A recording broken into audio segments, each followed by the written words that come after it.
তো বন্ধুরা, আজকের সকালটা শুরু হয়ে গেল অনেক ব্যস্ততার মধ্যে দিয়ে। কেন বলো তো, আজকে সকাল সকাল রান্নাবান্না নিয়েই ব্লগটাকে আমি আরম্ভ করলাম।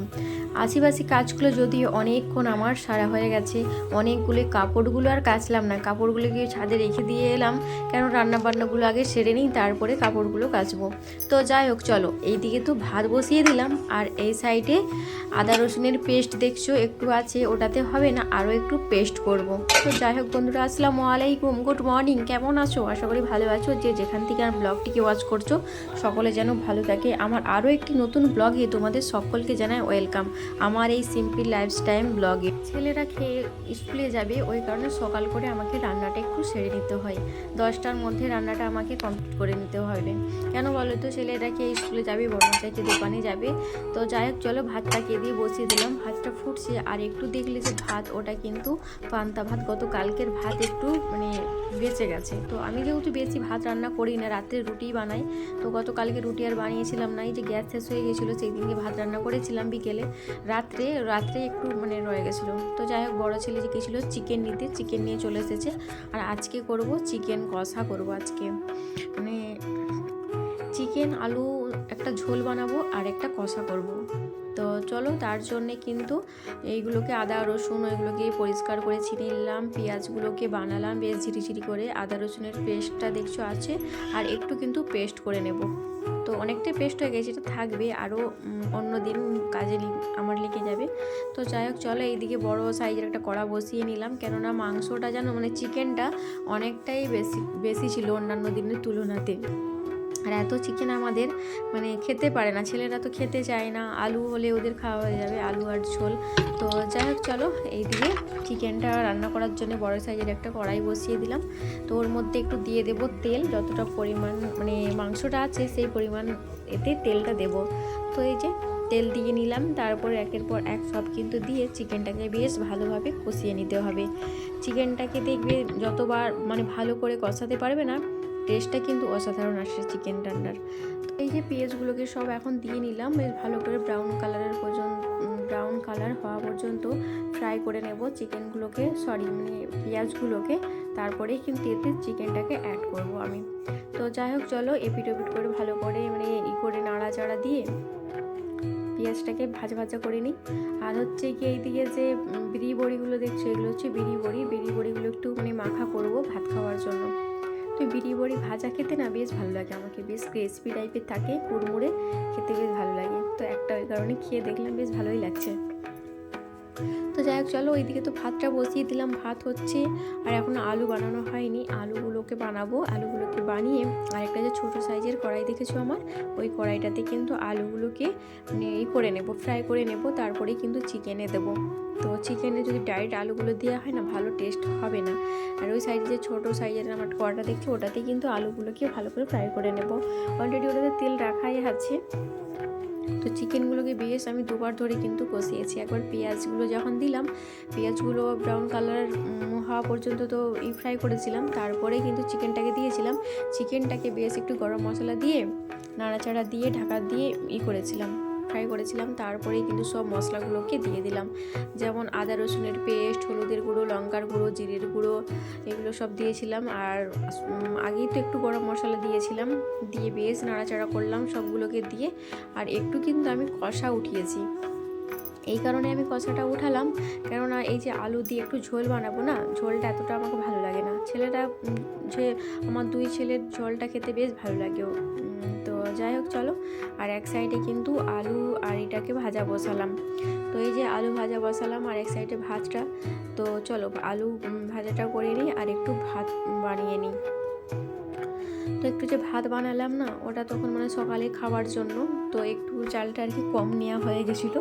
তো ওই কারণে আবার একটু গরম গরম ভাত বসিয়ে দিলাম, আর একটু আলু ভাজা, কারণ চিকেন কষা হয়েছে, তার সাথে আলু ভাজা আর একটু বেগুন পুড়িয়ে মাখা করব। তো এই হচ্ছে আজকে দুপুরের লাঞ্চ মেনু। আর যে বেগুন মানে মিষ্টি কুমড়োগুলো যে বানিয়ে রেখেছি ওইগুলোকে দেখি ঘন্ট টাইপের করবো, নাহলে ভাজা করে নেব, যে কোনো একটা করে নেব।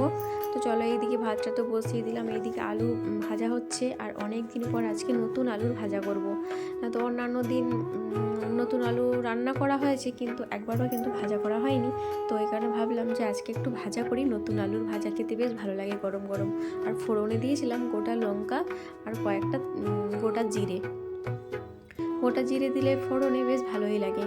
আর গোটা লঙ্কাটা যখন খাবো ভাতের সাথে দেখবে বেশ ভালো লাগে খেতে, ওই কারণে আমি গোটা লঙ্কাই দিয়েছিলাম। আর যদি গোটা লঙ্কাটাকে যদি করে দিই, দু টুকরো করে দিতাম, ঝাল হতো ভাজাটা, ছেলেরা তো খেতে পারতো না। তো ওই কারণে আর ভাজাটাকে ঝাল করলাম না, ওই কারণে গোটাই দিলাম যাতে ঝাল না হয়ে যায়। তো এই দিয়ে ভাতটা বসালাম, এখন খুব অল্পই চাল নিয়ে বসালাম, কেননা রাত্রে তো রুটি বানাবো। তো এই কারণে এখনকার মতো শুধু দুপুরের মতো ভাতটা বসিয়ে দিলাম। আর এই সকালে ভাত হলে না ভাতটা অনেক ঠান্ডাও হয়ে যায়। আর উনুনে রান্না করলে ভাতটাকে তো বসানো থাকে উনুনের মধ্যে, কিন্তু ভাতটা গরম থাকে। আর আমাদের গ্যাসে তো কিছু করার নেই, ভাতটা ঠান্ডা হয়ে যায়।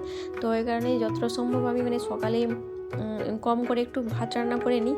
আবার কখনো কখনো আবার একবারও করে নিই, যে দুপুরেও খাবো আর সকালেও খাবো, এইরকম হয় আর কি, যখন তখন, সব দিন তো আর সমান না। তো যাই হোক চলো এগুলোকে ভাজা হচ্ছে, ভাজা হোক। চলো সকাল সকাল এখন আমি রান্না বান্না কেন শুরু করলাম বলো তো, আজকে একটু ব্যস্ততার মধ্যেই দিনটা কাটবে। কেন বলো তো, যাবো একটু বাজারে একটু কাজ আছে, বাজারে যাবার। সকালে রান্না বান্নাগুলো যদি না সারি, বড় ছেলেকে স্কুলে যাবে, তারপরে হচ্ছে কি ছোটো ছেলে স্কুলে যাবে, বড় বসে দোকানে যাবে, অনেকটাই সকালের মধ্যে ব্যস্ততার মধ্যে দিনটা কাটাবো। সকালে বেশি কাজ সারাদিনের থেকে, সারাদিনের তুলনাতে সকালে একটু আমাকে বেশি কাজ সবগুলোই সেরে নিতে হয়। যাই হোক চলো এখন রান্না বসিয়ে দিলাম, এক সাইডে ভাত হচ্ছে আর এক সাইডে আলু ভাজা বসালাম। গতকালকে যে রান্না করেছিলাম চিকেন, গতকালকে চিকেন নিয়ে এসেছিলো, 200 টাকার চিকেন অনেকগুলি নিয়ে চলে এসেছিলো, কিছু কম 1 কেজির মতো চিকেন ছিল। তো কিছুটা কষা উঠিয়ে দিয়েছিলাম আর কিছুটা আলু দিয়ে ঝোল করেছিলাম।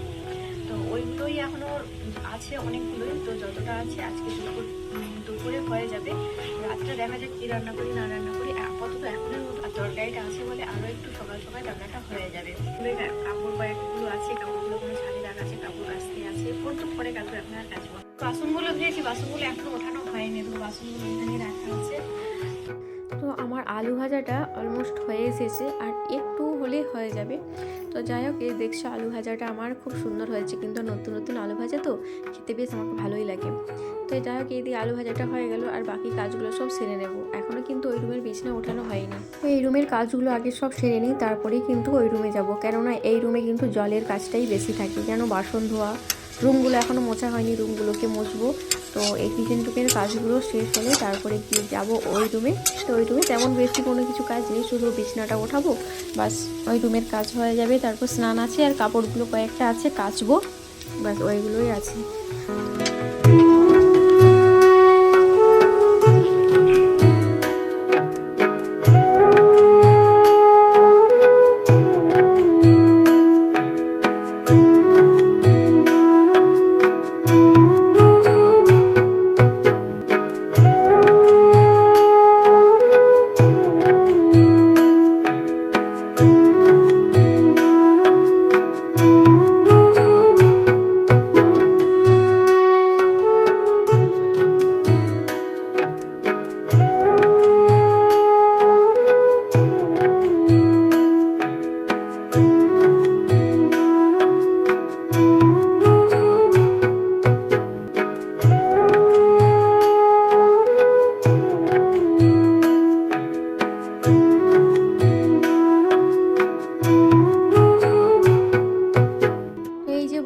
গতকালকের চিকেন কষা, তো ওটাতে চিকেন কষা উঠিয়ে রেখেছিলাম, আর যে আলু দিয়ে ঝোলের তরকারি ওটাও ছিল।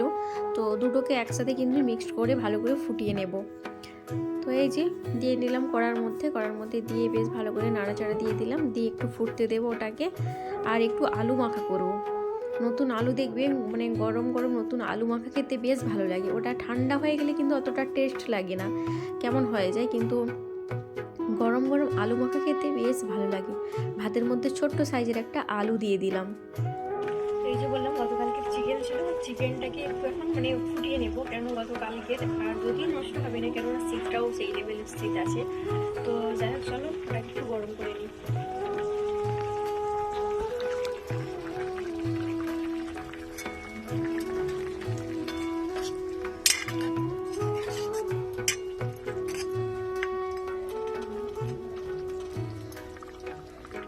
তো ওই রুমের কাজগুলোকে সব সারলাম, সেরে এখন এলাম এই রুমে। তো এই রুমের কাজ এই যে বললাম বিছনা ওঠানাই কাজ, আর কোনো কাজ নেই। তো বেশ টান টান করে বেড কভারটাকে পেতে নেব, তারপরেই রুমটাকে খুব সুন্দরভাবে পরিষ্কার করে ঝাড়ু দিয়ে নেব। এটাই হচ্ছে গিয়ে এই রুমের কাজ, তারপরে আর কোনো কিছুই কাজ নেই। তো যাই হোক চলো বিছানাটাকে উঠিয়ে নিই। আর এখন যদিও এখন বাজে প্রায় ওই 1-1:30 মতো হবে, এরকমই বাজবে হয়তো। আমি এখনও ঘড়িটা দেখিনি, তো চলো ঘড়িটাকে তোমাদেরকে একটু দেখিয়ে নিই কটা বাজে। তো রুমটাকে পরিষ্কার করে ঝাড়ু দিয়ে নিলাম, বেড কভারটাকে টান টান করে পেতে নিলাম। তো বন্ধুরা আজকের মতো ভিডিও কিন্তু এখান পর্যন্তই। সকলে ভালো থেকো, সুস্থ থেকো। আবারও আসছি নতুন একটা ব্লগ, নতুন একটা ভিডিওর সাথে তোমাদের সকলের সামনে হাজির হব। খুদা হাফেজ। এখন দেখেছো কটা বাজে?